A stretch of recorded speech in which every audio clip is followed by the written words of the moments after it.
All right, guys, I've got a couple minutes after the hour, so we're going to go ahead and get started. So first off, guys, thank you to everyone for being here today on this webinar. I appreciate everybody. So this is going to be the first of several advanced floodplain management concepts I'm planning to host over the next 4 or 5 months. I'm planning to do one of these a month, and this is the first one. So thank you guys for being here, part of this. Today we're going to be talking about historic structures. How do they fit into our floodplain management programs? What are the special considerations that maybe folks should know about this? Some things like that.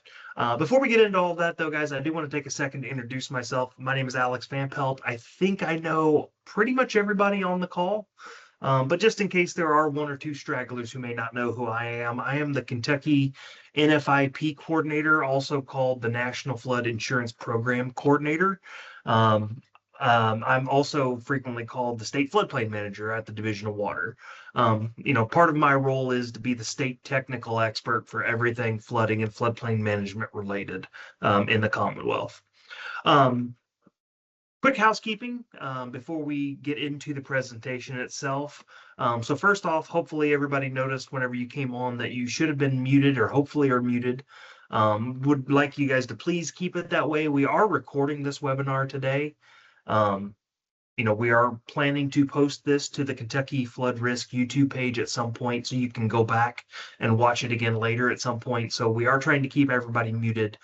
So again, please keep it that way if you could. Um, I am a one-man band here today. I don't have any moderator or anybody doing this with me. So if you do have questions, I'm going to ask that you please use the chat box. On the Teams link that you're using, whether it's the browser, a desktop app, or a mobile app, doesn't matter. Please use that chat feature just to make sure that I can see your questions. There will be a final session at the end of this webinar for Q&A where you can come off mute and ask me questions or maybe clarify something directly to me. But again, until then, please keep on mute. On top of that, please do not use the raise your hand feature. Reason being is I can only have so many screens open on my end at one time that I'm able to monitor while I'm also talking. So I'm not able to see if you raise your hand or something like that. So again, if you have something for me, please put it in the chat. I do have the chat open on my end. I can't see anything. And then the last thing I'm going to ask everybody to do is, while I continue to talk and kind of do some of this intro, is if you would please go into the chat right now and type in your name and what community you're from or what community you represent, whether that's an individual community. I know we've got some state folks on the line or whatever, so please go onto the chat. Tell me your name and what community you're from, just so that we kind of have a record of who was all here and kind of what we're talking about. And while you're doing that, I want to kind of talk about one other thing when it comes to this presentation. So this is a federal program. As all federal programs do, they absolutely love their acronyms. While this is an advanced course, I am going to try and say out all the acronyms, but if I mess up, please don't panic. Just send me a message in the chat. I'm going to say the acronym, and then I will actually say what the acronym stands for. The other thing with this is, since we're talking about historic structures, one of the things I wanted to make sure I shared with everybody is FEMA has a floodplain management bulletin specifically for historic structures. For whatever reason, it's a little difficult right now to find that guide on FEMA's webpage. So I had it posted to our Understand Your Flood Hazards page as well. There's a link to that here in the PowerPoint. In the invitation you guys got to join this meeting, a copy of that bulletin was on there, as well as all of the slides for today. So I do have several hyperlinks embedded into the presentation. You should be able to open that PDF up and click the links and take you directly to them, instead of you having to, reverse engineer to find the site or hurry and scurry and write down a web link or something like that. So there are going to be links embedded in this, but again, you should have that from earlier, maybe 20 or 30 minutes ago. I sent that out to everybody. All right, so in this presentation, what are we going to talk about? So I'm going to do a quick introduction just to make sure that everybody's on the same page, as well as I'm going to do a quick background for NFIP permitting, kind of how does it work in Kentucky? How is it different from a lot of other states? And maybe what are some of the things that could trip us up when we're talking about a historic structure? Then we're going to get into what actually is a historic structure. Spoiler alert, it's not always a building, right? So we're going to talk about what is a historic structure. What do we consider a historic structure to be under the NFIP? We're going to talk about the floodplain requirements. How do those apply to the historic structures, since there are unique characteristics related to them that maybe we need to consider when we're doing our permit review or issuing permits and things like that.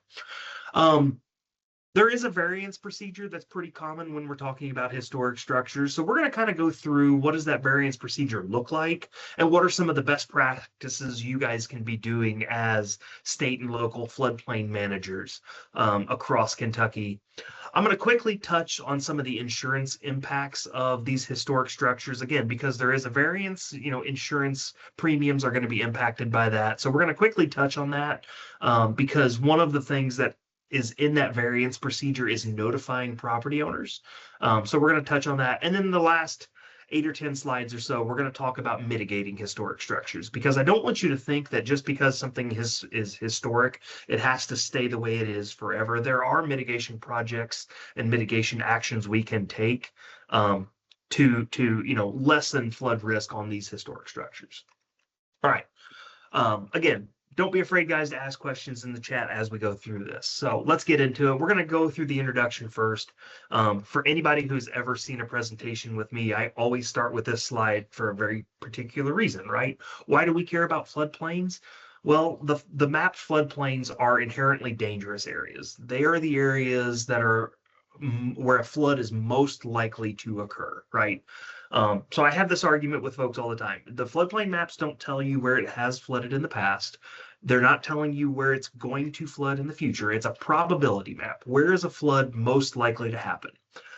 Everything shaded in that blue or the blue-red colors on the floodplain map are the areas designated high risk. Everything in those areas have at least a 1 in 100 chance of a flood happening every single year. So 1 in 100 this year, 1 in 100 next year, 1 in 100 the following year, right? A great example of that is the city of Jackson here in Kentucky. Jackson got flooded in March of 2021, and then again in July of 2022, right? They had 2 floods of at least 100 years or more, 15 months apart. Why is that? It's because it's a probability map. The other reason I like to start with this is I want to kind of highlight some of the risks with floodplains. They are dangerous areas. Kentucky, from 96 to 2020, that 25-year period, Kentucky, we had 100 flood deaths, which is really significant when you realize that Kentucky, we only account for about 1% of the U.S. population. But in that 25-year period, we accounted for about 4.5% of all flood deaths in the nation. If you took that time frame and brought it all the way up to today, that number would be over 150. We unfortunately lost more than 40 people just in the July 2022 floods in eastern Kentucky alone. And you can kind of tell from the map there at the bottom, there's no one part of Kentucky that's at more or less risk when it comes to flooding. It really is a Commonwealth-wide issue. So the National Flood Insurance Program was one of Congress's fixes that they tried to deal with. Up until that point, we were as a country primarily focused on, controlling the water itself, right? Where does it go? How fast does it get there? How long does it stay? Are there areas we're trying to keep dry with a levee or a flood wall or something like that? The NFIP was set up because we basically realized that long term, that's not really going to work. So what is the NFIP? It's a voluntary program. No community has to enroll in the NFIP. It is completely voluntary. If your community is in, it is because your city council, your city commissioners, your county's fiscal court, whatever governing body that oversees your community decided enrolling in this program is beneficial. So it's completely voluntary. Your community, whenever you enroll, you agree to adopt and enforce a floodplain management ordinance, basically saying in these high-risk zones, here are the minimum steps we're going to have folks do to protect themselves from flooding moving forward. Things like elevation, setback requirements, fill limitations, um, installing flood openings for enclosures below the flood elevation, things like that. Basically, trying to minimize the threats to life and property in those high risk areas. In return for that, the federal government agreed to make federally backed flood insurance available to everybody in the community. Doesn't matter if you're in the floodplain or not. If your community participates, flood insurance is available if you want to get it. There are other funding opportunities tied to your community being part of the NFIP, things such as after a disaster event, FEMA comes in with public assistance funding to help communities recover from floods, right? Um, if your community does not participate in the NFIP, you can get funding for things like roads and bridges, which are not insurable. But if you start talking about City Hall, a library, a school, a fire station, or a hospital, anything that's community owned, if your community is not part of the NFIP, public assistance funding is not available to help with that. There's also other grants that are tied to that, such as FEMA mitigation grants, Army Corps projects, HUD grants, EPA grants, things of that nature. The federal government basically says, look, if you're not going to manage your flood risk in these high risk areas, we're not going to invest in your community. So there are a lot of benefits to participating in NFIP. The goal of the program, though, is they want to reduce flood damages moving forward. And it goes about this, meeting this goal by taking essentially 4 actions. So the first one is identifying our risks. So where is it most likely to flood? That is our flood maps. Once we know where our high risk zones are, next we are going to set our development requirements. So basically saying in those high risk zones, here are the steps we're going to make you take to protect yourself. No matter how high we set those development standards, though, there's always a level of residual risk that you can never just make go away. So it's one of those things where, we're going to provide insurance to cover that residual risk, right? So if your house sets 10 feet above the flood elevation and a tree washes downstream and bangs into your house and causes damage, that's flood damage, even though you might have been high and dry.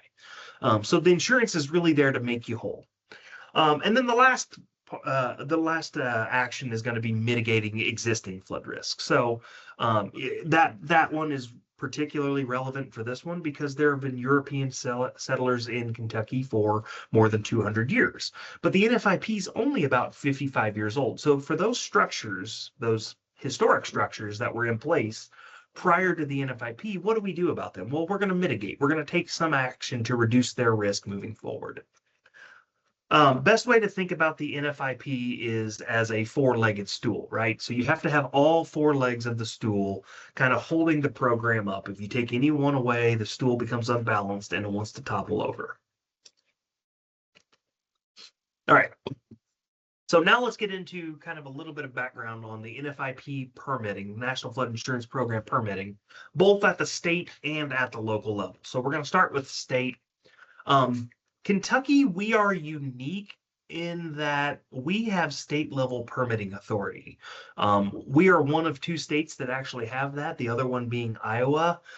For the other 48 states, DC and all the territories, all of the permitting is done at the local level, so at the community level.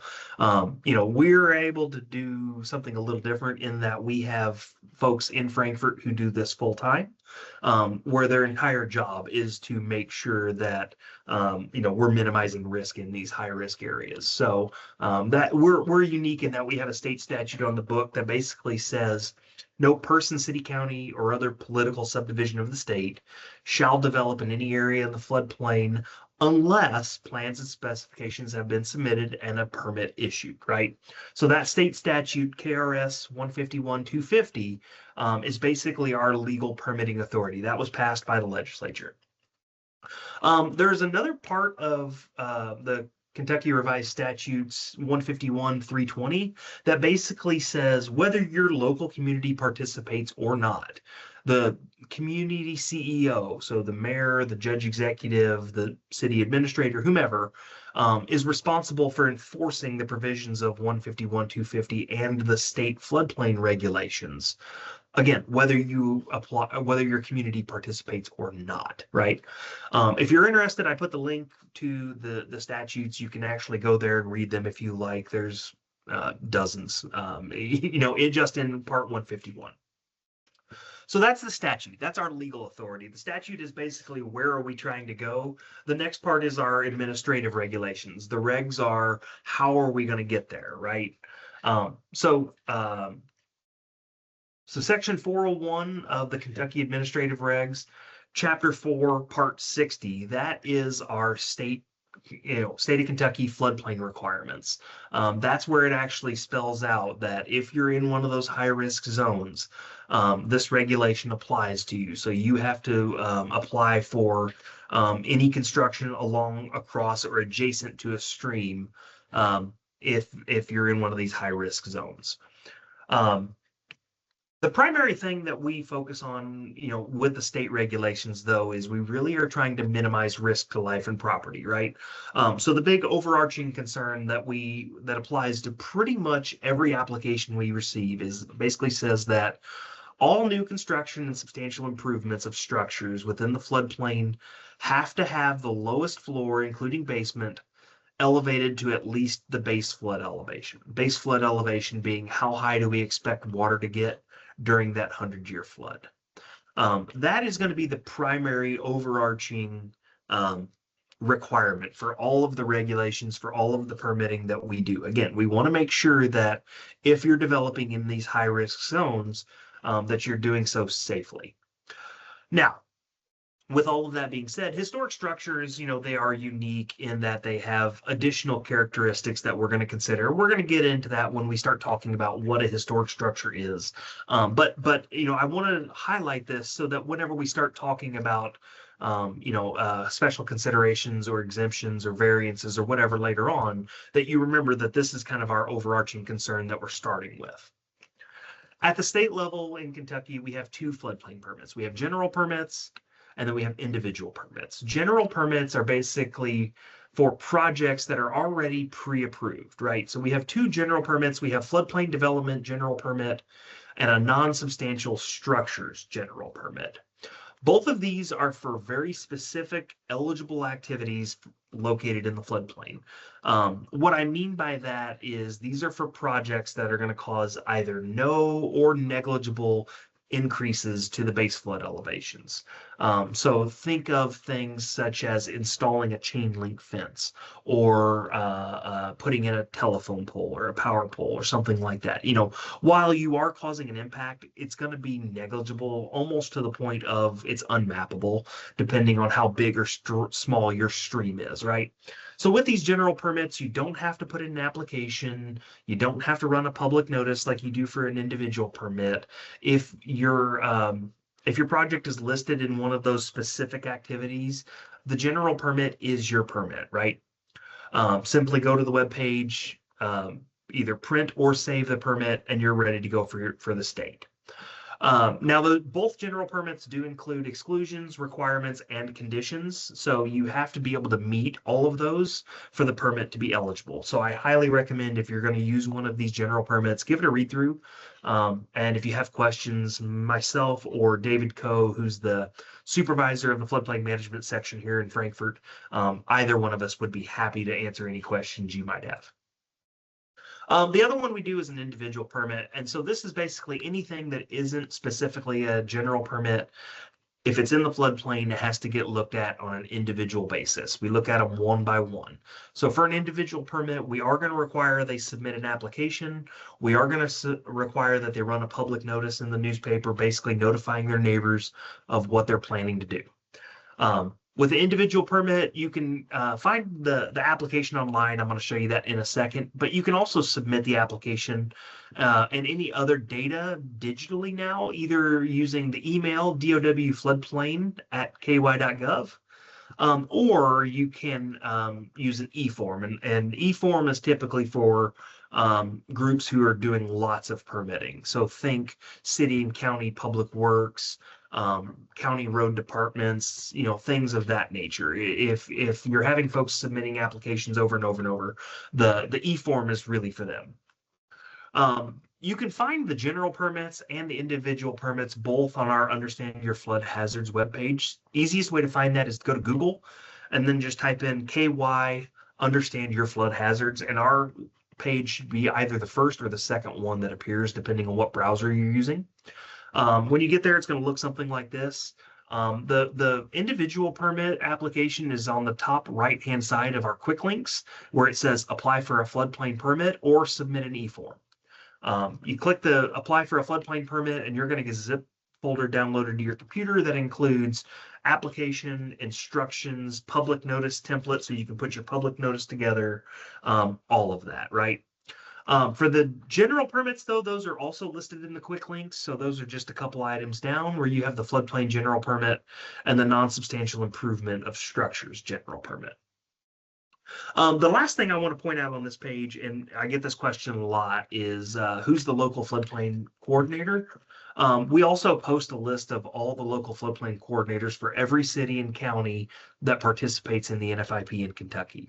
So when you hear from me in the spring, typically starting in January, running through like April, we update this list in that kind of time frame, typically after the election. If you hear from me and I'm asking for you to update or verify your contact information, that's why, is so we can make sure we have the most up-to-date contact information for everybody in Kentucky. So local requirements, those are the state permitting requirements. What is your local requirements?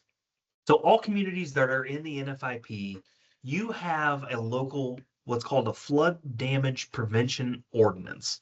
I'm going to call it a flood ordinance, basically moving forward, but this floodplain ordinance basically says in our community, here are the things we're going to make people do. So the ordinance has a lot of great information in it. Authorization and purpose is basically why the city council or fiscal court or whomever felt like they had the legal authority to do this. Part 2 is definitions. 3 is provisions. So who enforces it? What maps are we going to be using? How are we going to enforce it? Things like that. Article 4 is administrator duties. What is your job day in, day out as the floodplain manager? But for this webinar in particular, Article 5 and Article 6 is really where a lot of the impacts are going to be. So Article 5, development requirements. Basically, what are our standards in those high-risk areas? What are we going to make folks do? And then Article 6 is where your appeals and variance process lives. If your community used the state model ordinance, which most did, this is how your ordinance is kind of laid out. So you should be able to go to your ordinance, go to the particular article you're interested in, and find the information you're wanting. So what is your responsibility? Well, when you're requiring floodplain permits, you're enforcing your local requirements, not FEMA's. I hear that all the time. FEMA's making you do it. No, absolutely not. Your city, your town, your county, whomever decided to join this voluntary program, right? So your city council, your fiscal court, whomever adopted this ordinance and said, in the city of Lexington, here are the things we're going to make people do. So Doug is going to run and implement those standards, right? So you're enforcing your local requirements. The reason it's done this way is because you understand your local communities better than I do sitting in Frankfurt. And I feel like I know Kentucky pretty well. But I also know Kentucky better than somebody sitting in Atlanta or DC does, right? So the final authority really rests on you because you understand your community. It also gives you the ability to set higher, more stringent requirements than what the state requires. Again, if you do that, you're reducing your community's risk as a whole moving forward. All right. I don't see any questions in the chat, so we're going to keep rolling right along, guys. If you do have questions, again, please use that chat function.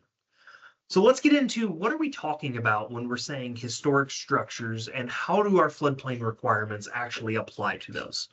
So the first thing I want you to do is think back to just a couple slides ago where we talked about, what the overarching requirement is for floodplain development in Kentucky. All structures, lowest floors, have to be elevated or protected to at or above the base flood elevation. And that's not just a state requirement, that's also a federal requirement, and that is also your local requirement. So that is all levels of regulations in the floodplain basically says you have to be at or above that flood elevation.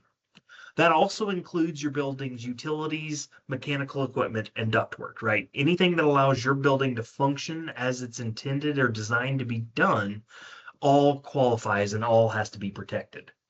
It does also apply to historic structures, but again, the NFIP has some special considerations baked into it, so that we don't destroy historical sites, right? So there are some special considerations, and we're going to talk about that over the next 5 or 8 slides. So I kind of spoiled it early on when we were in the outline table, but when we're talking about a historic structure, realize we're not always talking about a building. Buildings definitely fall into the historic structure definition, but it also refers to things like historic landmarks, historic districts, and other sites of historical significance. Give you some examples. So, a historic building obviously would be something like the Capitol building in Frankfurt, or Abe Lincoln's boyhood home, or something like that, where it's very clear that it's either historic architecture or somebody of importance lived there, or something like that.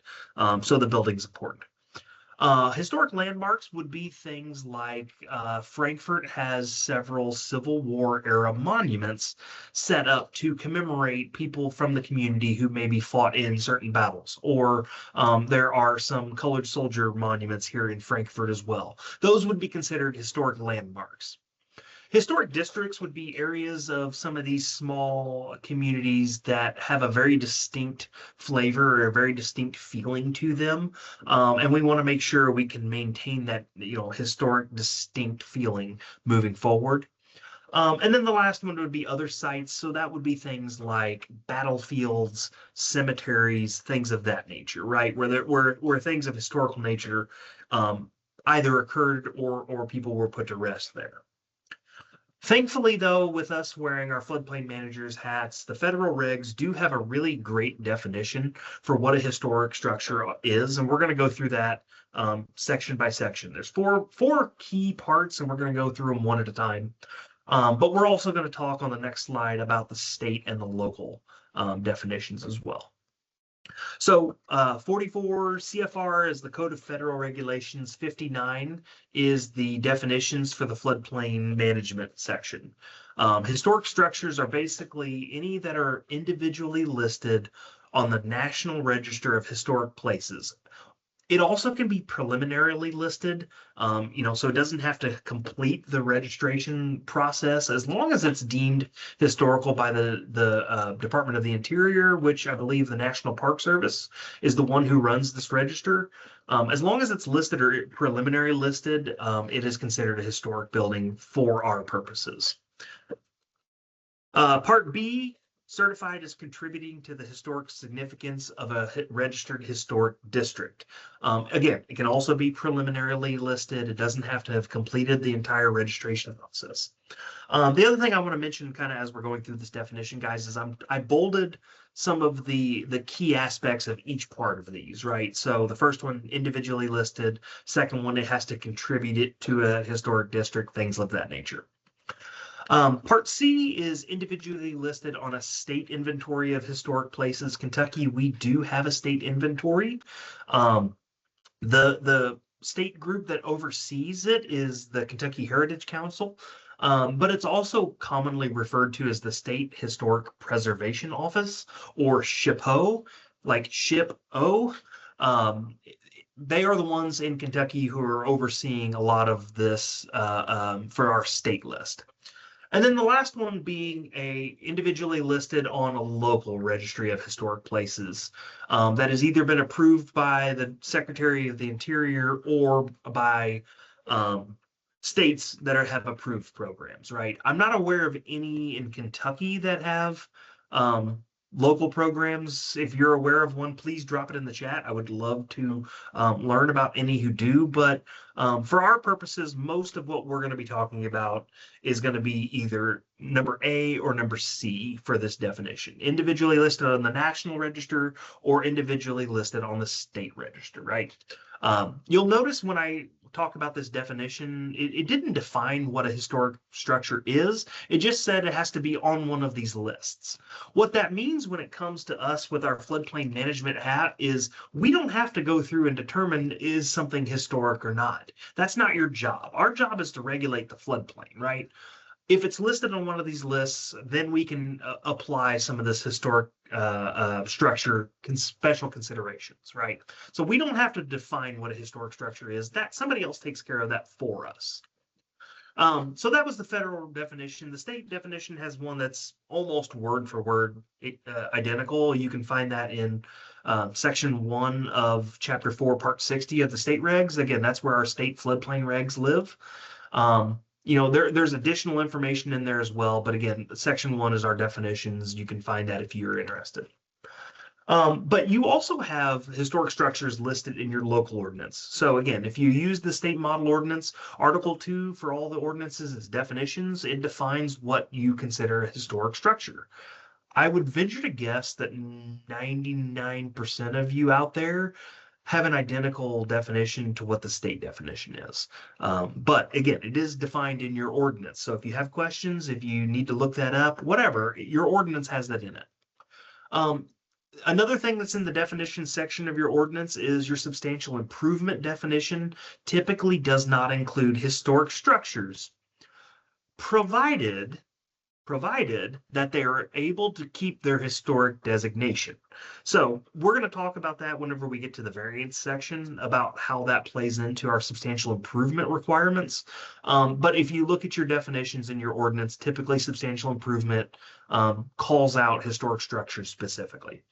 And then the last one in your ordinance would be Article 6, which is the variance and appeals process. That's where that lives in your ordinance. That section allows for individual assessment of variance requests. And again, we're going to talk about that specifically relating to historic structures once we get into that section of this webinar. So how do you find historic places? Well, again, there's two primary ways that we're interested. We're interested in the National Register of Historic Places that's overseen by the National Park Service. And then the other one is our State Historic Preservation Office, which is the Kentucky Heritage Council. Those are the two primary places where you're going to be able to find these designations.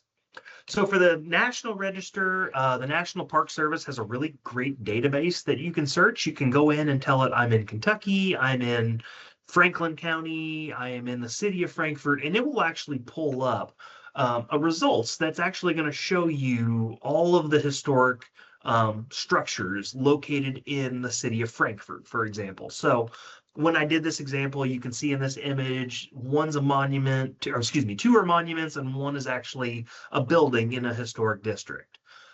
So again, it's not necessarily just buildings that we're talking about, but again, you can do that search and find everything in your community.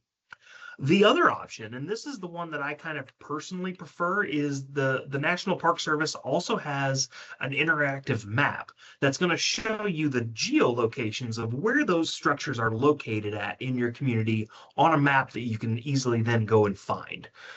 So if you're looking at this map, the orange dots are the ones that are listed. The blue dots are the ones that are, I believe, preliminarily listed. So you can click those dots individually and actually download the documentation showing why it was listed in the first place. The other thing that I really like about this map is it also shows you the historic districts. So those shaded polygons, the ones that are in kind of gold, beige, bronze color, those are the ones that are listed as historic districts. The one in blue is a preliminary district, which is Buffalo Trace Distillery. So again, you can see where those districts are located and figure out if an application you're getting is in a district or not. The other one that I like, again, and this is the Kentucky Heritage Council, they also have a database that you can search, so you can go in and look at Kentucky specific properties. So these are ones that may not be on the national register, but Kentucky considers them important enough to list them on the state register. So again, on this example, I went in and searched Franklin County and pulled up several of the ones that are in the county that are Kentucky specific. Kentucky Heritage Council, they also have an interactive map that you can use. I will warn you, though, that their map is very, very busy. I have a master's in geography, and I struggled to figure out how to turn layers on and off to make the map a little more easily readable. So if you're looking at Kentucky specific ones, I would recommend using the database. But for the National Register, that map is, to me, gold, because again, it shows you not only where it's located at, but it provides you direct links to that specific property. For either database you use, though, once you open it up, you can actually download the documentation showing why that property or why that site was listed initially to begin with. So this is one that I'm going to come back to later, but you can download the documentation, the forms, the descriptions, what specifically about the historic nature is being preserved, as well as almost all of these have pictures. Some of the really early ones don't. And some of the more recent ones haven't quite been digitized yet. So if you pull it up, it may not have anything to download, but almost all of these include pictures. So you can see specifically what they're referring to and what is being protected. All right. So what are some of the things in the NFIP that relate to historic structures? So again, there are special considerations baked into the program for designated historic structures. The primary one we're going to use is going to be a variance, right? So again, our requirement is you have to elevate your building at or above that flood elevation. But if you do that to a historic structure, you're going to potentially, or in some cases, very probably, destroy the historic nature of that site. So a variance is where we're going to allow them to do something that essentially nobody else is going to be allowed to do, which is, continue to repair or improve the project, the project kind of at its current elevation without additional elevation. Now, a big key with this being a variance is the property owner has to request a variance. We're not going to manage we're not going to refer every single project to that database to see if it's a historic structure or not. That's not my job. I'm going to review the information you put in front of me. So the property owner, if they have a historic building and they want this variance, they have to ask for it. We're not going to automatically give it. When they make that request, it needs to be done in writing as part of the application. So it can either be a letter, it can be an email, it can be in the description on your floodplain application. I don't really care how they tell you, but it needs to be done in writing. They need to submit the documentation from one of those two databases that we just talked about, showing that it is a designated historic site or a historic structure on one of the approved lists. They need to give you a description of what they're going to be doing. And in that description, they need to tell you how it's not going to impact the historic designation. That's the big key with this variance is you can be given a variance to do improvements to a historic structure, but you have to be able to keep that designation at the end. You can't take Abe Lincoln's boyhood home and turn it into a drive-through Starbucks and get a variance, right? You can do that if you want, but you have to meet the regular requirements if you're going to do that. So if you want the variance, you have to make sure that what you're doing will not impact that historic designation. And then, the State Historic Preservation Office, they're the ones responsible for making sure that what the property owner's doing is not going to impact that designation. We need something from them, whether it's correspondence, a letter, whatever, from that office as part of our application before we issue our local floodplain permit. You as the local floodplain manager, there are a couple things you have to do with this as well. So one, we should verify that documentation that they submit, make sure that it's not something they just kind of created out of whole cloth. That database is pretty easy to use. It's pretty quick. Again, there are links in this PowerPoint that I sent out to everybody where you can go find those very easily, but we should just quickly verify that documentation. Whenever we're issuing a permit that's getting a variance, we need to be very explicit on the permit itself that it's approved with a variance, and that it has to maintain that historic designation moving forward. So we need to note that on the permit itself, as well as your community's permit log, whether that's an Excel sheet or whether that's a piece of software that maintains your public record. I don't really care what you use to track your permits, but it needs to be in that log as well, so that whenever I come in and do an audit of you, you can provide that documentation to me. And then the last thing we have to do is we need to notify the property owner, again, in writing, that, we're issuing a variance, but because of that variance, you might experience additional flood damages in future events that you may not have otherwise had you met the minimum community requirements. So if you'd elevated your house, you might have avoided flood damages, but because you're getting a variance, you might be liable to additional ones.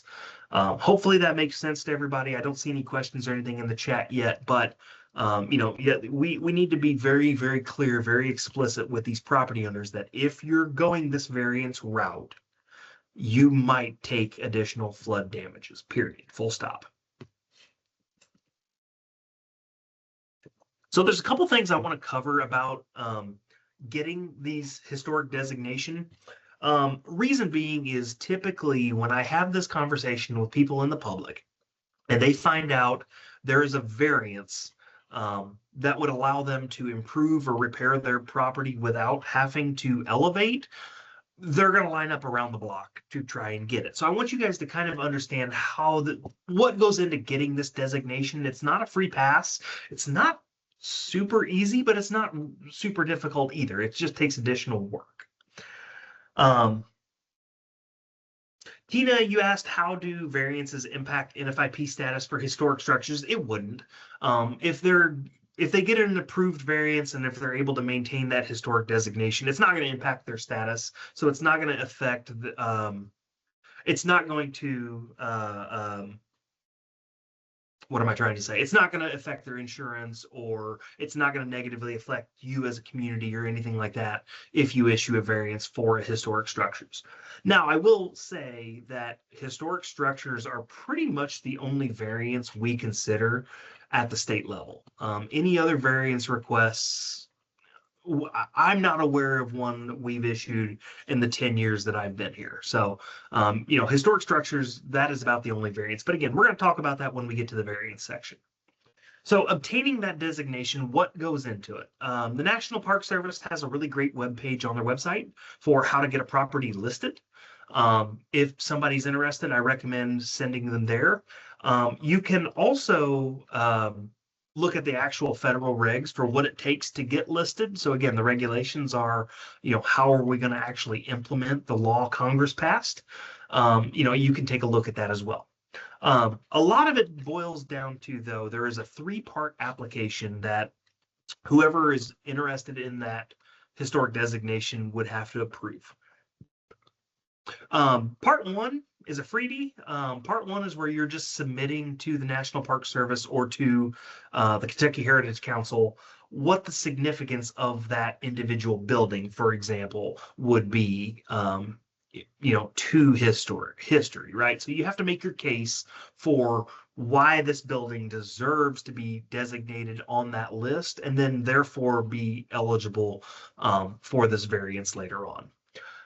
Like I said, number 1's a freebie. That's easy. There is no cost. It's just an application the property owner would fill out and submit.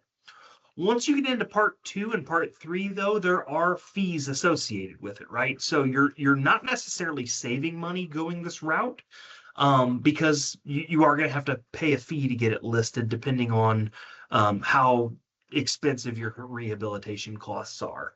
To give you an example, any project $80,000 and more for rehabilitation. The fee is $845 plus 0.15% of every dollar over 80,000, right? So if I have $1 million project, I'm doing a major renovation on the Kentucky water plant, or excuse me, the Louisville water plant, for example. I'm doing $1 million project. Just fees alone is going to cost me $2,225 to get it listed on this registry, right? So it's not free. So in part 2 of that application, you have to tell them what condition the building's currently in. Is it almost good to go? Is it falling down and nothing but a foundation? Kind of what status is it, and what planned work do you have? And then once you complete that rehabilitation work, you have to come back and submit after the fact to make sure that everything you did matched what you told the National Park Service in part 2. So again, it's not a super easy process. It's not a super difficult process. It's just some extra steps you're going to have to go through to make sure that, or excuse me, not you, the property owner is going to have to go through to make sure that they're eligible for this variance for floodplain.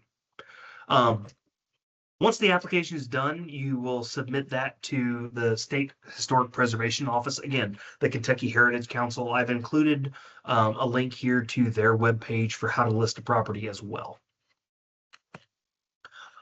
So when you're submitting that application, what are some of the things that National Park Service or the Kentucky Heritage Council is looking at for these properties? Well, they're going to be using a set criteria for evaluation that is basically looking at the property's significance to history, how old the property is, and what kind of integrity or what kind of shape it's in. So these are a couple examples that I pulled of historic buildings across Kentucky, kind of showing you the different range of what would be considered maybe a historic building. So the top right is the Louisville water plant. I believe it was the first, or if not one of the first, mass filtration systems of water in the nation, and that was done right there in Louisville. The bottom right picture is from Abe Lincoln's boyhood home. I'm not sure if that's his actual home or if it's one nearby, but that's a historic structure. And then the bottom left is actually that is the Liberty. Oh my gosh, my mind went blank.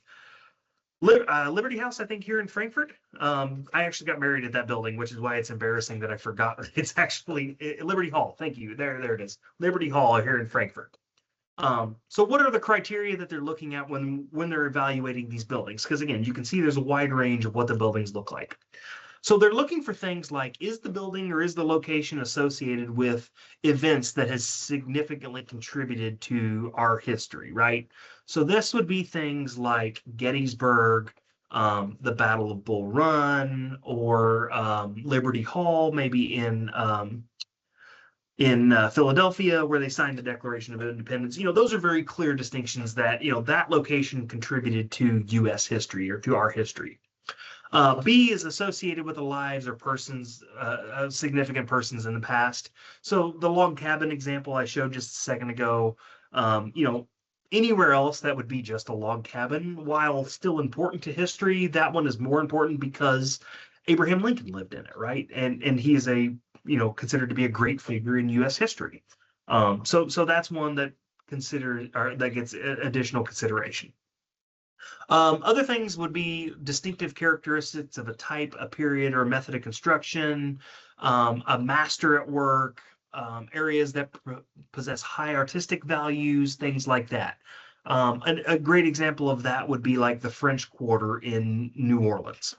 Very distinct, very clear, style that entire area has. So maybe that entire district would get certain status that they would be eligible for protection simply because you want to maintain that distinction then moving forward.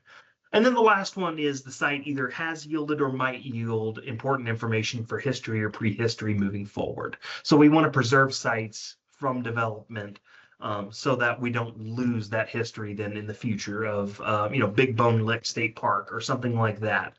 That's an example of a historic site here in Kentucky. So what are the special considerations? I've mentioned this a couple times now throughout this presentation. What are some of the special considerations that are baked into the NFIP specifically for floodplain management and historic structures. There's two primary ones. The first one is historic structures may not be required to meet the substantial improvement or the elevation requirements as long as they're able to maintain that historic structure designation moving forward. Again, you can't turn Abe Lincoln's boyhood home into a Starbucks. You're going to disrupt the the historic nature and the historic character of that site if you do that. So that would be one where you could theoretically do it, but you wouldn't be eligible to any special considerations. The other one, and again, National Flood Insurance Program, the other one you get would be subsidized flood insurance rates through the NFIP, even if the building's been substantially improved or substantially damaged, again, as long as it maintains that historic designation. Those are the two main ones. There are other things that we can do, though, to assist property owners, like doing special consultations or things like that. But those are the two primary ones. Again, I've said this several times, but I'm going to keep harping on it because it's very important.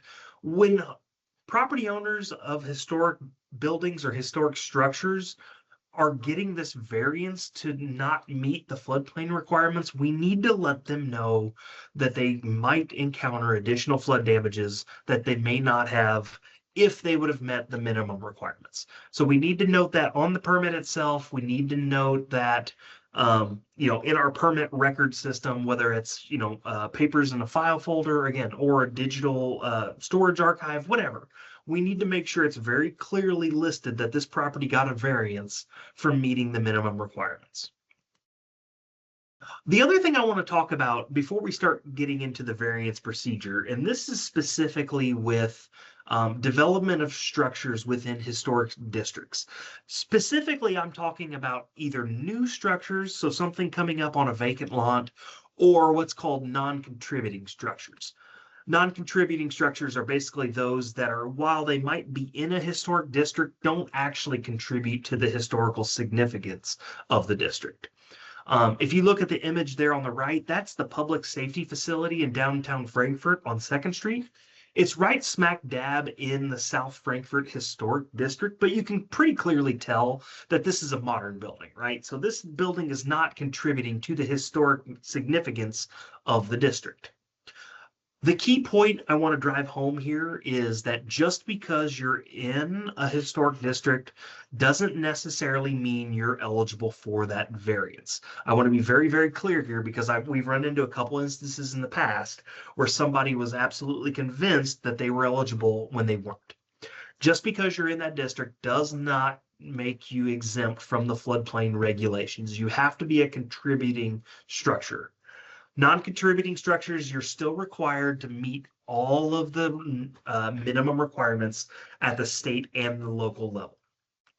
Now, with all that being said, if your historic district has certain development requirements that an engineer or an architect would have to meet, there are ways you can still do that to meet the historic designation requirements, but also maintain historic designations or meet the minimum floodplain requirements. An example would be an architect designing a building to be elevated, but then also disguising some of those elevation measures so that they look and fit into that historic district. An example would be if you elevate a building up on piers and then wrap those piers in a brick facade or something like that, where it would be architecturally and aesthetically pleasing. It would look like it fit into the district, but it's also meeting our floodplain requirements. There are ways to do that for those new or non-contributing structures. The last thing I want to mention, and again, we're still talking about historic districts because there's a lot of confusion I've encountered in the past on these. So I want to make sure it's pretty explicitly clear on these that, again, if you're substantially improving an existing building, whether it has that historic designation or not, you might still be able to bring it into a contributing state without also meeting that substantial improvement requirement. So an example of that would be taking a building that is contributing to that historic district and removing modern additions to it. So maybe taking a drop ceiling down and leaving the original ceiling exposed, with minor improvements such as, painting and patching it, things like that. That would be in a thing where you can, contribute to that historic district, but maybe not trigger our substantial improvement requirements. If they do have to do a substantial improvement, there are still ways they can still qualify for relief. So that would be, they can apply to SHPO, the State Historic Preservation Office, and apply for contributing status, if they're doing something that is going to be considered substantial. All they have to be is preliminary listed. They don't have to complete the process. They just have to get the initial okay from the Kentucky Heritage Council, for us to consider it for a variance or for an exemption. The other option would be just to do the minimum work to make sure we don't trigger our substantial improvement clause. And that's one that's available to all buildings, whether it's contributing or not. Just a second ago, but a building doesn't have to go through the entire registration process for us to consider it eligible for that variance, right? It has to be preliminary listed at minimum. We do prefer that they finish that process, but that can sometimes be lengthy.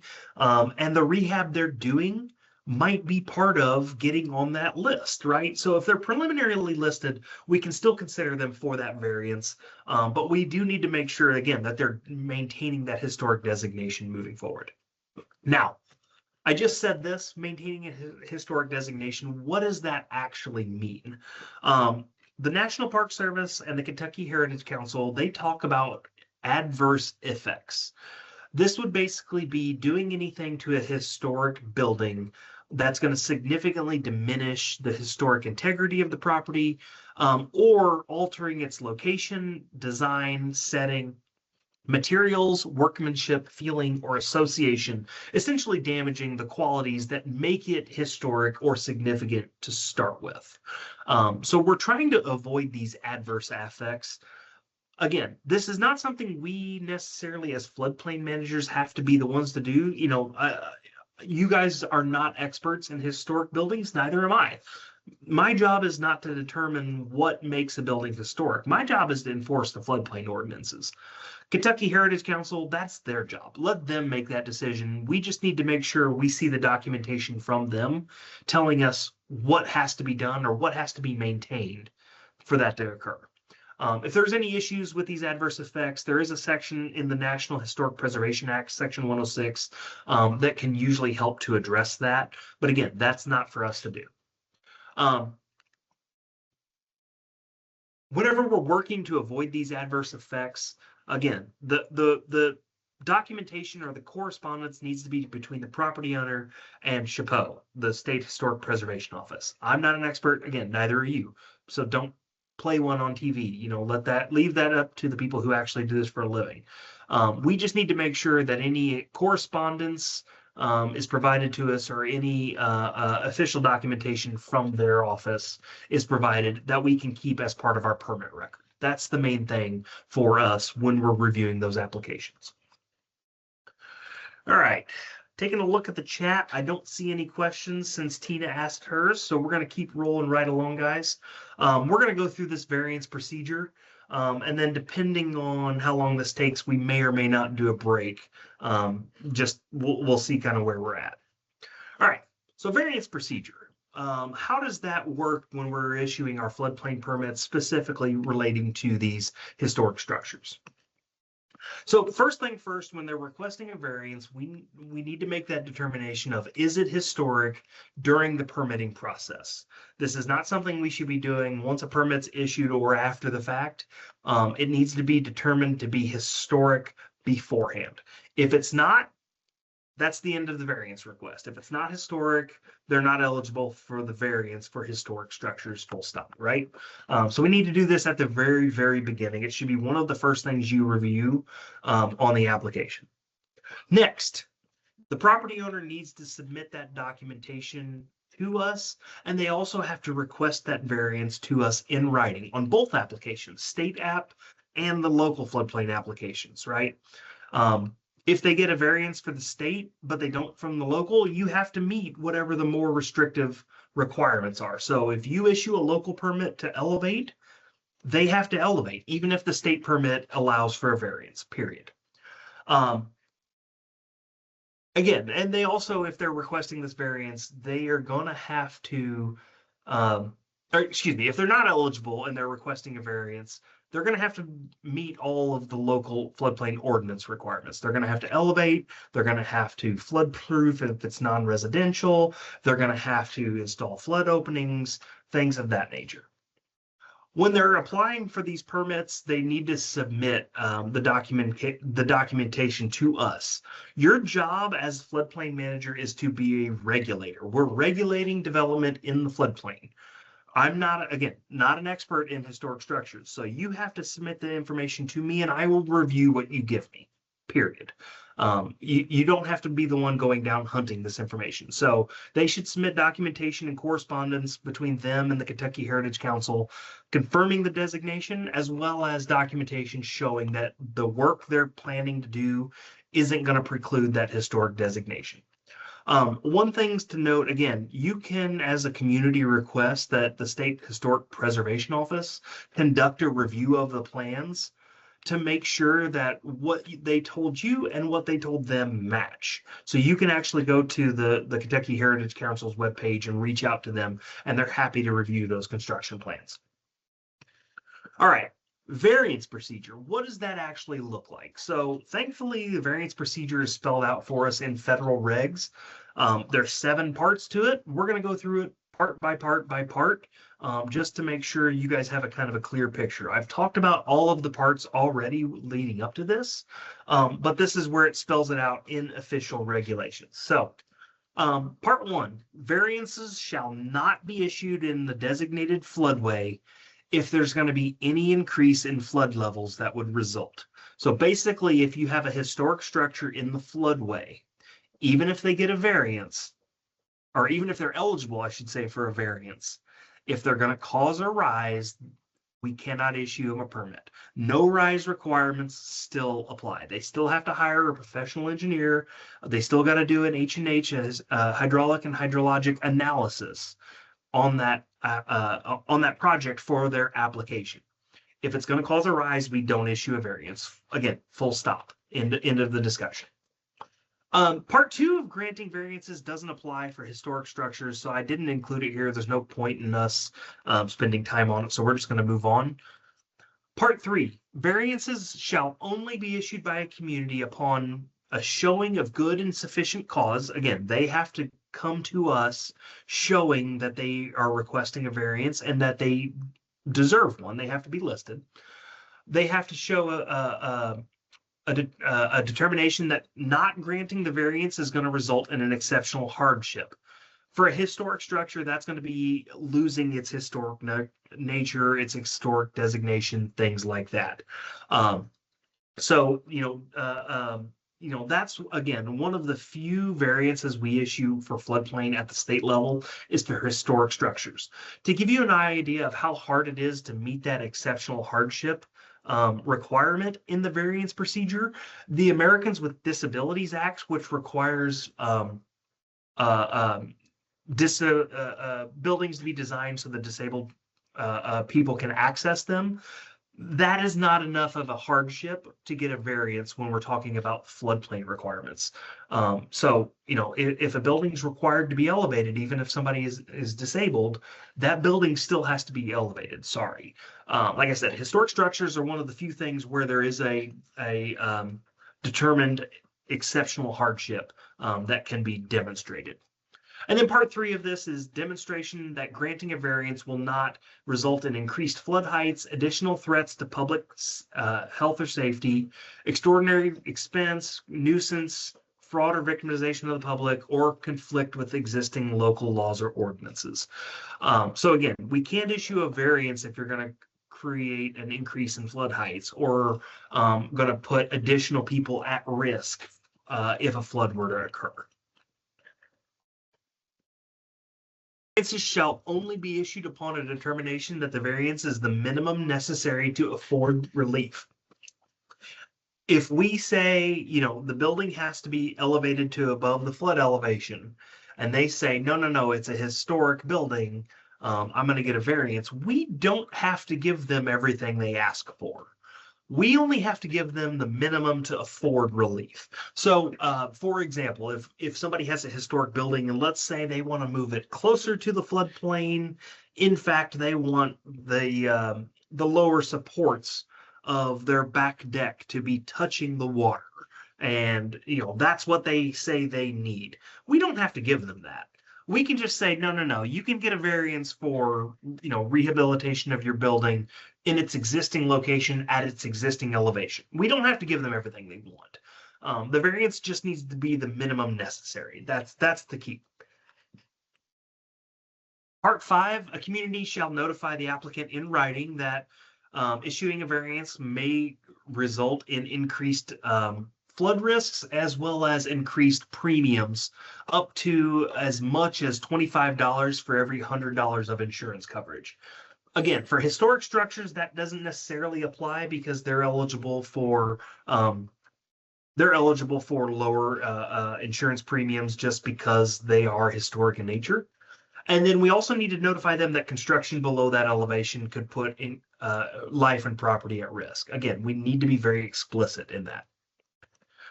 Part 6, communities shall maintain record of all variance actions, including justification for their issuance. So again, we need to make sure that the property owner, the person applying, submits that documentation to us.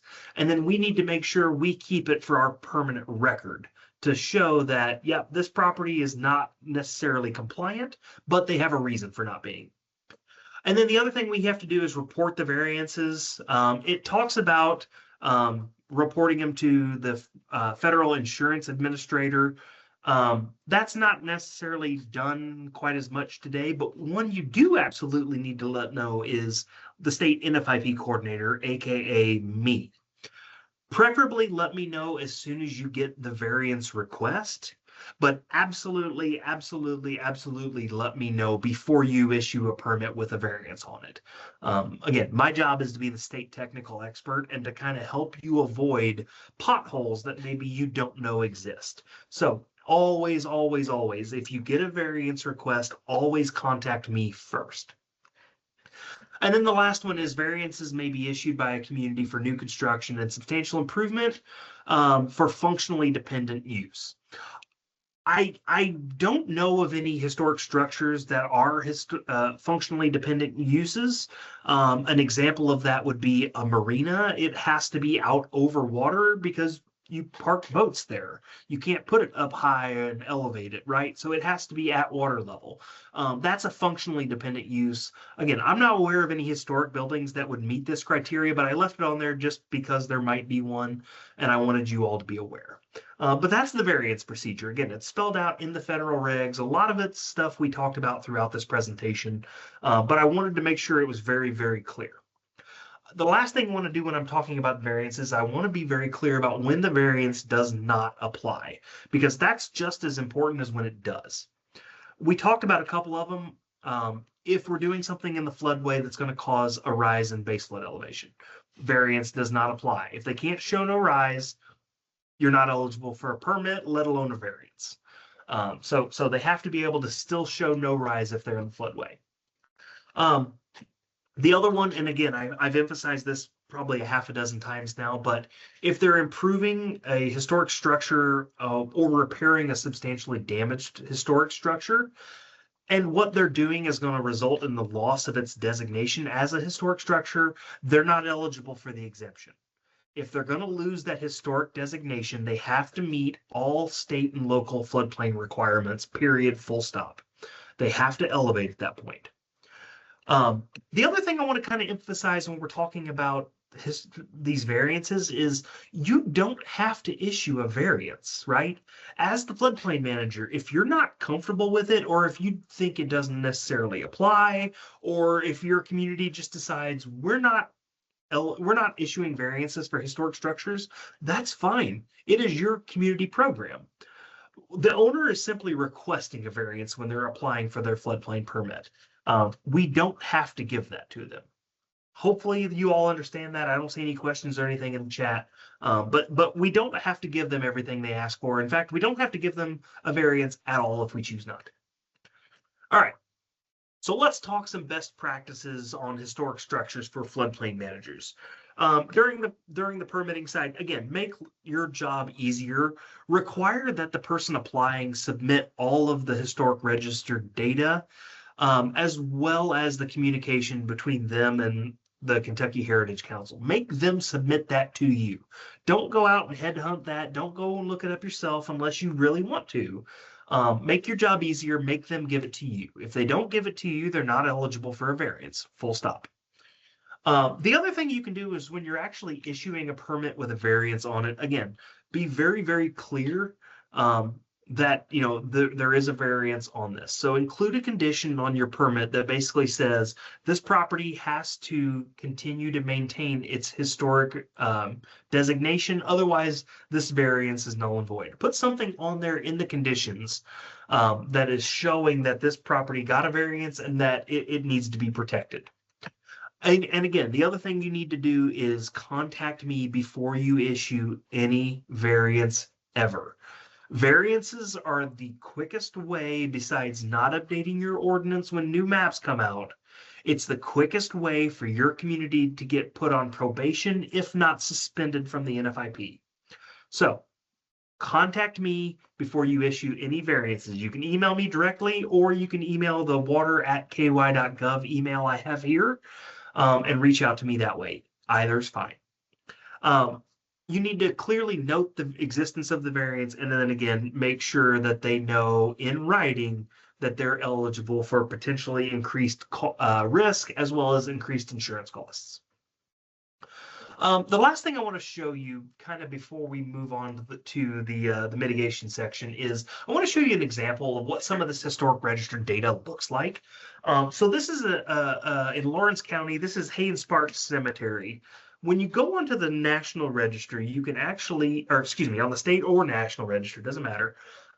They actually have PDF files of all of these historic structures, of the application, the description, images showing you what's being protected, what it looked like at the time it was eligible, things like that.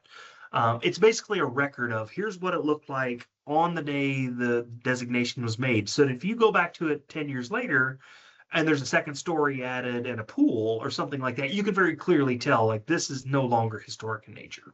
So you can actually go and download the PDFs. It includes images. I will warn you again, though, that some of the more recent ones, like ones from the past 4 to 6 months, may not have been digitized yet. So if you get on there and it says not digitized, if it's still listed, it's still eligible. But this is something just to be aware of, and I want you to be familiar with what this looks like.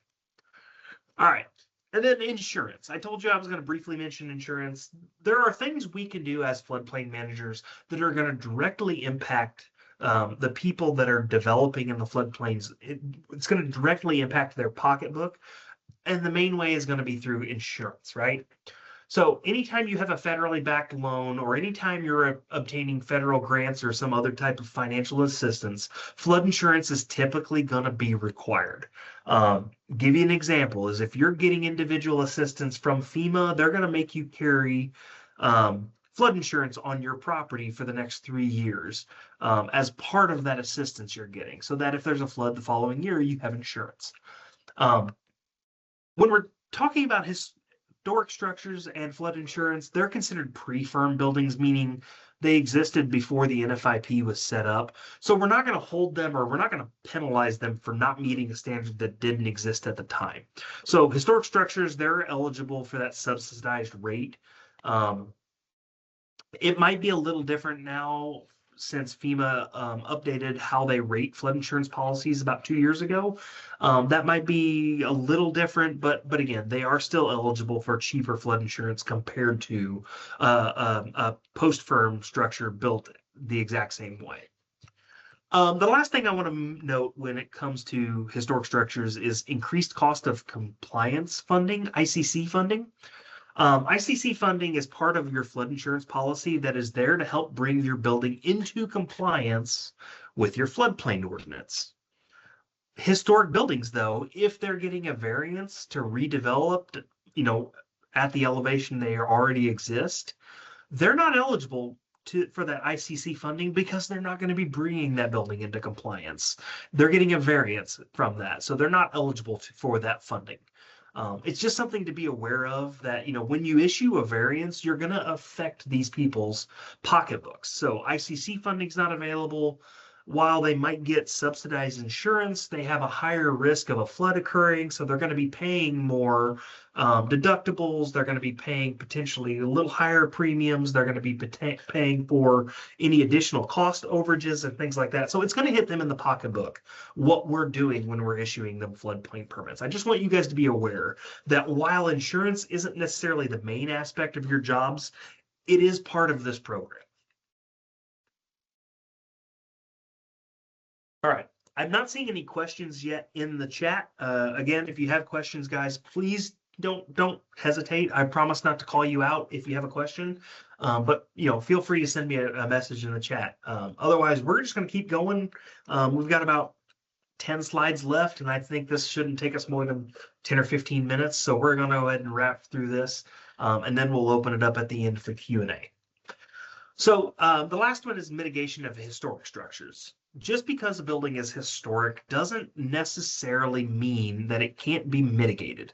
There are still actions that we can take that are going to reduce that structure's risk moving forward. They could be major, they could be minor, but there are always actions that we can take. Give you an example of one that you see kind of frequently is older buildings.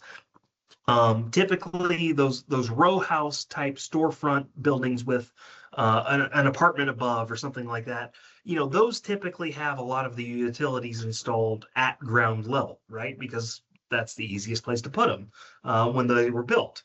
Nowadays, though, those are more commonly relocated up onto the roof or maybe onto the second story or something like that. So relocating your fuse box, relocating your AC or your HVAC units or anything like that up above, installing backflow valves on your structure to make sure you're not getting water coming up through the drain into your building and flooding it, running your utilities, your electric and things like that through waterproof conduit to make sure you're not sustaining damages that way. There are still things you can do on these historic buildings that are going to prevent them from future damage. One of the main things I'll tell you with that is if somebody is wanting to rehab a historic building, let them know they should reach out to the Kentucky Heritage Council, the State Historic Preservation Office, the SHPO office, as soon as they start. Even before they apply for a floodplain permit or even before they apply for mitigation funding, they need to start talking to SHPO to make sure that the mitigation is going to still keep that historic designation. That's been the kind of recurring theme for this entire presentation is you have to maintain that historic designation. So let the Kentucky Heritage Council make that determination before they apply for a permit or before they even apply for funding. The State Historic Preservation Office is going to make recommendations to them about, the potential mitigation action they want to take to protect that historic designation. They have a whole web page on their site for their site protection program, where you can actually go and look at what goes into that. You can also contact that program specifically and get them to offer input. And this includes mitigation actions, whether it's a residential or a non-residential structure, it doesn't matter. So the rest of the presentation, I want to show you some real world examples of historic structures that were mitigated to kind of show you that it's not as impossible as you might think. So the first one I want to talk about, this is one in Louisville, 12802 Seatonville Road. This is the only Kentucky specific example that I was actually able to find. This is one where City of Louisville was going to go through and do a large number of buyouts. And it was decided that, acquiring and demolishing this structure was going to lose a little part of the history of that neighborhood. So what was decided to be done instead was they decided to relocate this structure to a new site. So you can see the picture here. This is the before. This is where it was existing when the relocation was begun. This is what the site looked like afterwards. So you can see behind the structure, it was butted up against either a stream or a wetland where it was getting flood damages. This is what it previously looked like. It's unfortunate that this building was just placed in the new location. The owner hasn't gone through and done any of the rehabilitation work yet. So you can see there's pretty clear differences from the picture on the left to the picture on the right. So while it's unfortunate that the windows are boarded up and the site doesn't look anything close to what it did before, the big key takeaway here I want to emphasize is the other option was just demolishing the building, which loses the historic character completely. At least this way, the owner still has the option to going in and doing landscaping operations, to replacing boards, replacing paint, things like that, and getting the building up and running again. So unfortunately, this one's not a super great example to kind of show you a before and after, but just be aware that it is possible. The next one I want to talk about, this is the Magnolia Hotel in Biloxi, Mississippi. This is way far south of Mississippi. What they decided to do is a little bit of both. So they decided to relocate the structure and to elevate the structure. So what they did was they moved this building approximately 100 yards north of its original location. And then they elevated it up onto a new foundation that was above the flood elevation for the site. So they moved it to naturally occurring high ground, and they elevated the structure up above the flood elevation. The city then came in and did restoration work. Again, they replaced boards, fixed railings, fixed the doors and windows, painted landscaping, fixed the outbuildings, things like that. So it is possible to do a relocation or an elevation or both.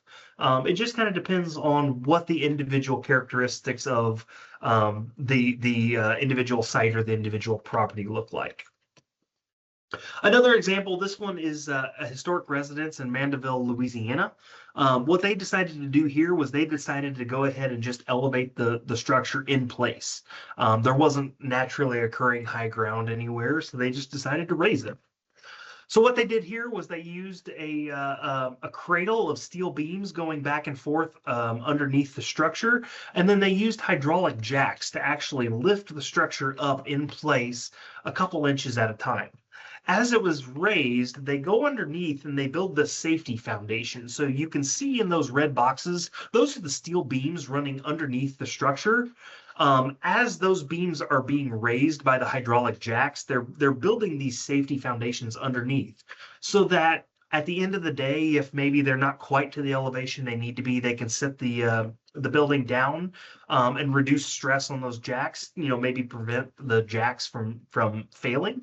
And then once you get to the final elevation of where you want that building to be, they put it on these safety foundations, and then you can actually see in the bottom left and bottom right of this picture, they're getting ready to pour the footings so that they can build the new foundation up from there. So you can see how this process works. For this one specifically, it's a coastal zone, so it had to be built to where it's open underneath. So while that may not be the most beautiful or most appealing, underside on the building is still intact. The interior is still maintaining a lot of its historic designation, and there are ways that you can do things below the BFE to make it look like it's fitting in. I'm going to show you an example of on the next slide. But once that foundation is completed, the building's lowered onto it and fastened to that new foundation. This is the next one I want to show you. So this one is actually Belhaven, North Carolina. This is a riverine flooding. So this is not coastal, but riverine. Belhaven had more than 300 structures that were historic in the neighborhood that they wanted to go in and start mitigating. So they started with 32 in this area, and they decided for all of them, we're going to elevate in place. So for these framed buildings, they went in and they jacked the houses up, and then they essentially put modern reinforced concrete piers in there, set the house on that new foundation, and then they actually coated those piers with a brick veneer. So you can see underneath that front porch there on the right side of the house where it's open underneath, but those piers look like they fit the building. So it's not necessarily going to jump out at you that, oh yeah, this one's been mitigated. Once these buildings were placed, the community went back in and did things like they preserved the porches, the railings, the balusters, the steps, things of that nature. Now, I wanted to show you this one specifically because at some point after these 32 mitigation projects had gone through, City of Bellhaven was flooded. All of these 32 properties were high and dry from the flood. So this mitigation project saved the town $1.3 million in direct and indirect damages during that next flood event, which averaged out to about $40,000 per elevated house.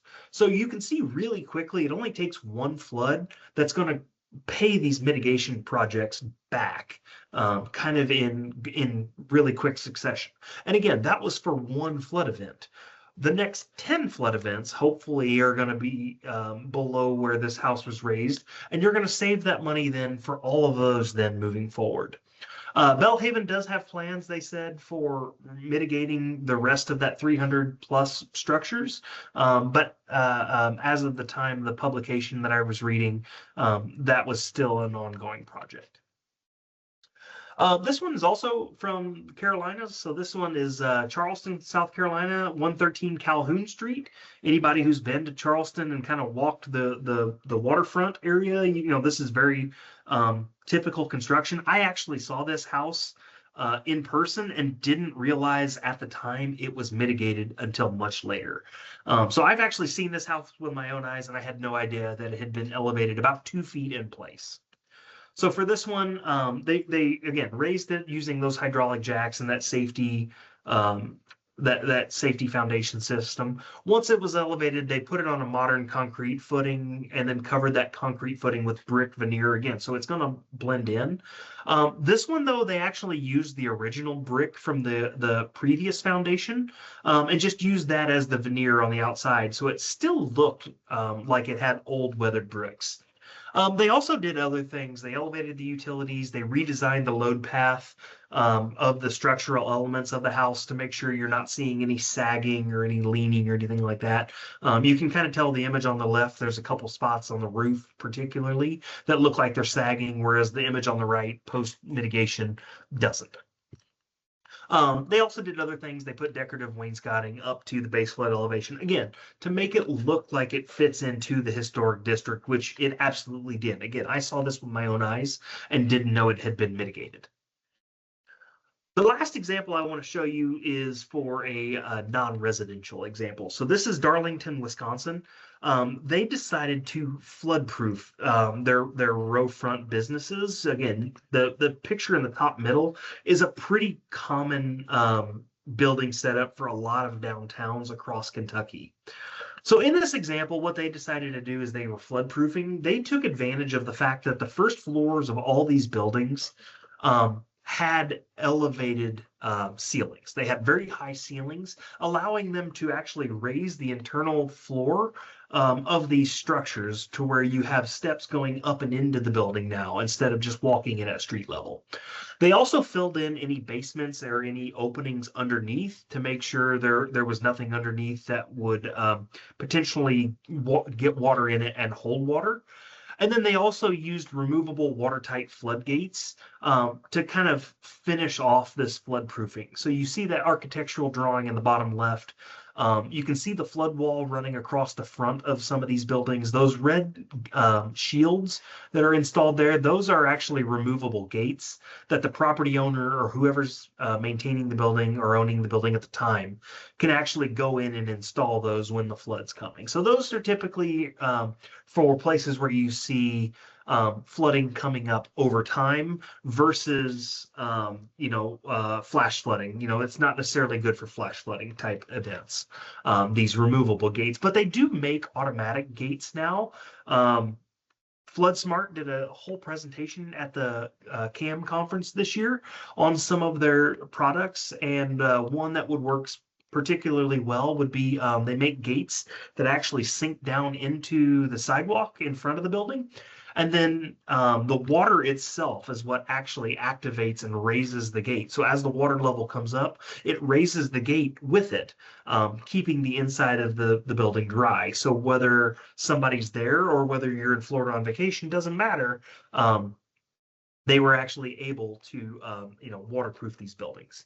Angela, I want you to know I do see your questions. I'm going to get to those here in about 2 minutes when we get to the Q&A section. So, all right. So those are the mitigation examples. I do want to call a couple things to your attention, though. So, two areas where I constantly hear people push back against me on mitigating these properties is ones that are slab on grade. They say, oh, you can't raise those. Yes, you really can. In fact, there are companies out there whose specific job is to raise slab on grade structures into an elevated position. So those companies do exist. They might cost a little extra to do the mitigation project. Hopefully you're getting mitigation funding from like FEMA or some other source to do that. But there are companies out there that can do it. The other big pushback I hear a lot of times for structures on why they shouldn't or won't elevate is because it's a brick facade. You could tell from that North Carolina example I showed that there are still ways to elevate buildings, even if they're brick. It might take a little additional touch-up work once it's set on the new foundation, but just because a building is brick facade doesn't mean you can't elevate it. You absolutely still can. It's just that, again, it's a little extra work when you're doing this process. But I wanted to show these examples because mitigating historic buildings is possible.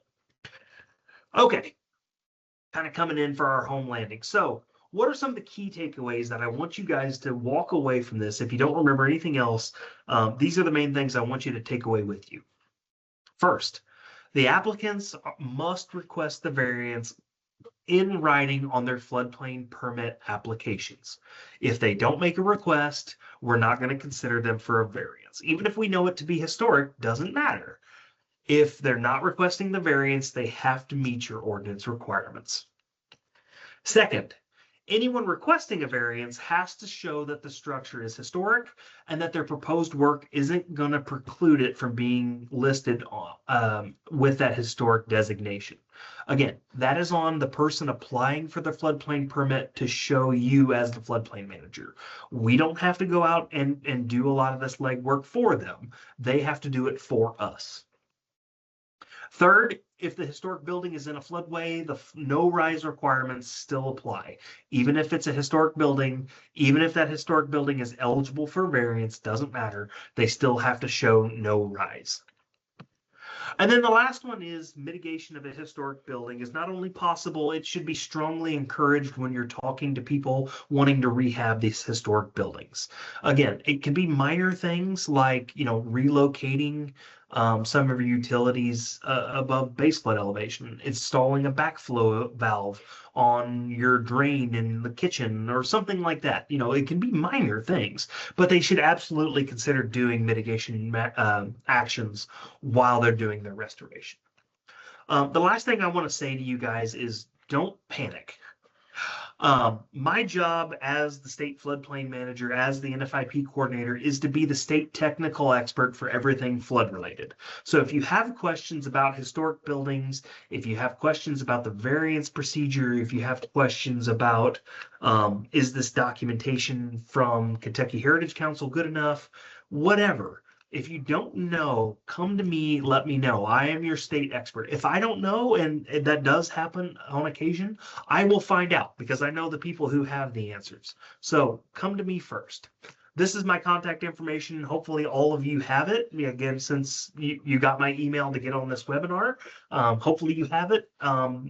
If you're going to contact me, I prefer email. Just because for the last 2 hours I've been sitting here talking to you all, not really checking email or answering my phone or anything like that. But if you email me, I will get back to you. If you leave me a voicemail, I will get back to you at some point. I don't know when that will be. I have about 2 weeks of voicemails I'm sitting on right now that I got to get back to. But if you call me, I will call you back at some point.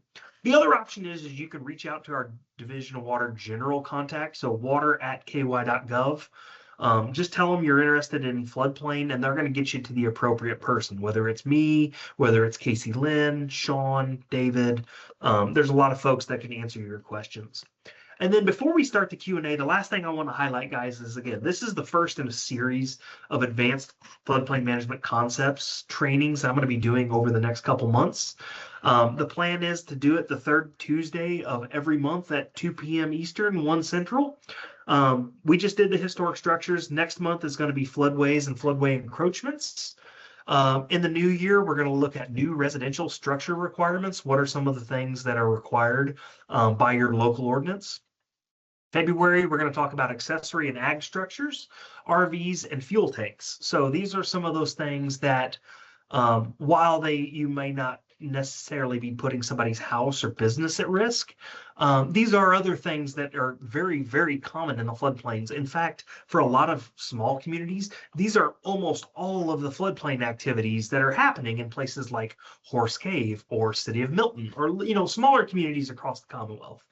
And then the last one, we're going to talk about some common compliance issues. How do we identify them, and then how do we address them?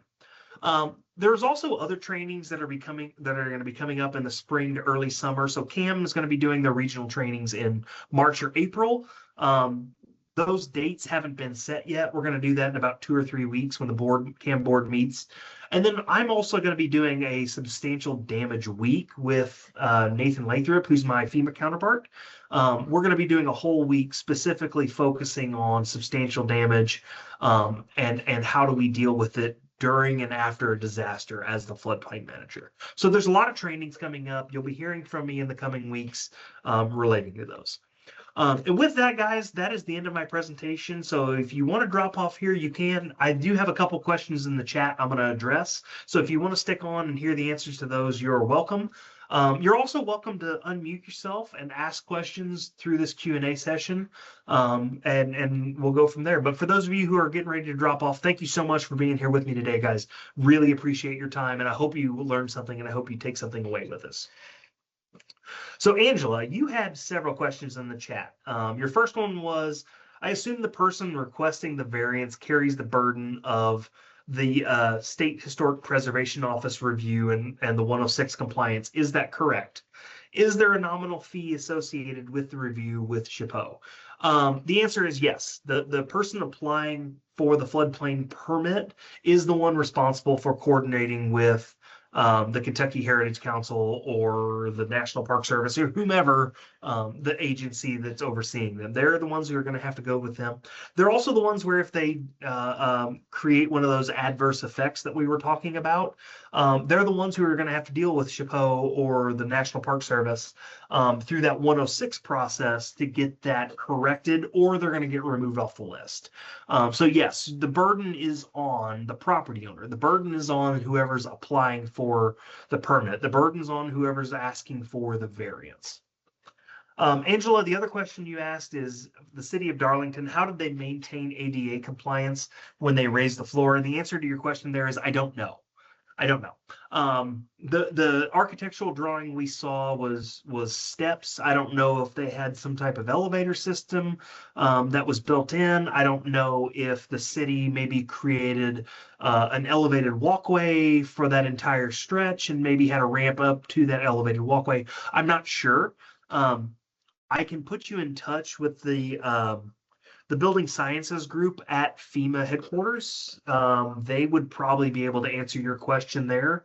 But short answer, Angela, is I don't know how specifically they did it. I just know typically you do have to do that for residences or for commercial non-residential structures, things like that. And then Angela, I think, answered their own question, said there is a $40 fee for applying. So thank you for that. Vicky, you posted a link in the chat. I'm not really sure what that's referencing. And with me having so many screens open, I'm not really able to take a peek. So Vicky, if you're still on, it doesn't look like she is. But if you're still on, you can come off mute and I'm here. let me. Yeah. Hey. Yeah. So Vicky, what is that link and what was that? So and I can maybe answer any question you might have. So I posted a link to the National Park Service guidelines for flood mitigation for historic structures. Mm-hmm. So those guidelines are just kind of a helpful resource for people who are looking for information on how to do mitigation without having an adverse effect. Excellent. Thank you so much. I'll take a peek at that probably as soon as we hop off here. Um, with that, guys, I don't see any more questions in the chat, so I'm going to stick around for like the next 5 minutes. If you have a question, please feel free to unmute, ask it. Otherwise, you're also welcome to email me directly. Yeah, again, happy to take any questions. And guys, again, thank you for being with me today. Hope you took something good away from this, and let me know if you have any questions. But with that, I'm going to go on mute unless I see anything else. But guys, have a great day. Thanks so much.